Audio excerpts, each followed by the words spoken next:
Olá, eu me chamo Isabela Miranda, fui estudante bolsista do edital 2022 PIBIC e hoje eu apresento o plano de trabalho Produção Científica Discente sobre Políticas de Educação Profissional e Tecnológica, que está inserido na pesquisa Mapeamento e Análise da Produção Científica relativa à Educação Profissional e Tecnológica e aos cursos superiores de tecnologia.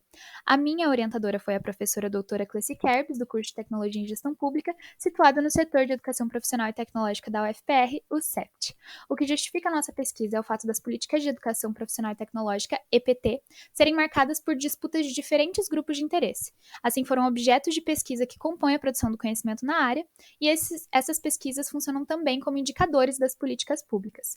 Nosso objetivo foi mapear a produção acadêmica discente sobre as políticas de EPT e analisar quais os seus âmbitos, programas e objetos são tratados nessas produções. A metodologia utilizada foi a de pesquisa bibliográfica, com abordagem quantitativa e qualitativa e suporte de análise de conteúdo, bem como sua correspondente técnica de análise categorial.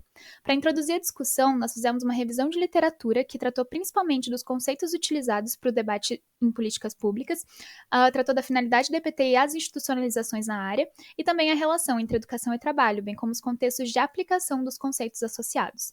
No plano de trabalho anterior ao meu, houve o levantamento da produção discente dos programas de pós-graduação estricto sensu nível de doutorado, do período após a Lei de Diretrizes e Bases da Educação, a partir do catálogo de teses e dissertações da CAPES. O resultado final foram de 499 fichas de dados de conclusão que nós tivemos acesso. Porém, essas 499 fichas foram novamente delimitadas para somente as que falassem de políticas de EPT. Assim, 278 falavam dessas políticas e foram novamente categorizadas, quando possível, de acordo com o artigo 39, parágrafo 2º e 37, parágrafo 3º da LDB, que falam sobre as modalidades de oferta da EPT. Dessa forma, 14 investigaram a formação inicial e continuada ou qualificação profissional, 102 a educação profissional técnica de nível médio, 22 a educação profissional tecnológica de graduação e 17 a articulação da educação de jovens e adultos com a educação profissional. As outras 123 teses das 278 falam sobre diversos aspectos das políticas de EPT, como a formação de professores, expansão da rede federal de educação profissional, ciência e tecnologia e as relações com as políticas externas de investigação dos programas voltados à EPT. Falando dos nossos resultados, nós percebemos uma concentração de produções nos anos de 2016 e 2017, que marcaram respectivamente 66 e 61 teses, e dentro da categorização, nós conseguimos perceber que os assuntos mais tratados foram a educação profissional técnica de nível médio e a educação profissional e tecnológica. Entendemos, então, por meio da síntese de dados, que a educação profissional técnica de nível médio tem esse apelo justamente porque, historicamente falando, a educação de nível médio como um todo é uma arena política carregadíssima de disputas. Ao todo, 66 instituições tiveram as produções sobre políticas de EPT no período analisado, porém a que mais se destacou foi a Universidade Federal do Rio Grande do Sul, com 19 produções. Dentre as outras categorias analíticas, o programa de pós-graduação que mais se destacou foi o programa de educação, e a área de concentração que mais se destacou foi a área também de educação.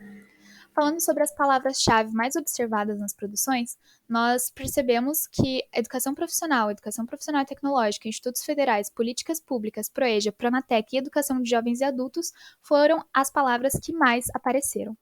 Então, falando da análise das fichas das outras 123 teses, a gente percebe que o principal tema foi justamente a expansão da rede federal de educação profissional, ciência e tecnologia, e nós percebemos que os aspectos mais analisados foram a institucionalização da rede, a formação de professores na rede e o impacto da expansão na dinâmica da EPT no Brasil. Além disso, percebemos também grande visibilidade nas reflexões sobre política GPT pela ótica da sua relação com o gerencialismo. Partindo agora para as considerações finais, nos preocupa o fato da educação profissional e tecnológica brasileira ter passado por oscilações políticas que cada vez mais assemelham-se ao projeto liberal dualista, assim sendo vista como uma solução fácil e rápida para o desemprego, porém um grande instrumento de aprofundamento das desigualdades observadas na nossa sociedade. Assim, Pelissari evidencia uma tendência a uma reforma profunda nas políticas GPT como parte do atual quadro de reformas neoliberais, e isso implica grandes sintomas desse contágio para a dinâmica social brasileira. Por fim, entende-se que o objeto de pesquisa desse trabalho é um cenário dinâmico, assim espera-se que futuramente as teses possam ser analisadas para além das fichas de dados de conclusão, com o objetivo de aprofundar o entendimento acerca da discussão acadêmica sobre as políticas GPT como um todo. E essas são as nossas referências. Muito obrigada!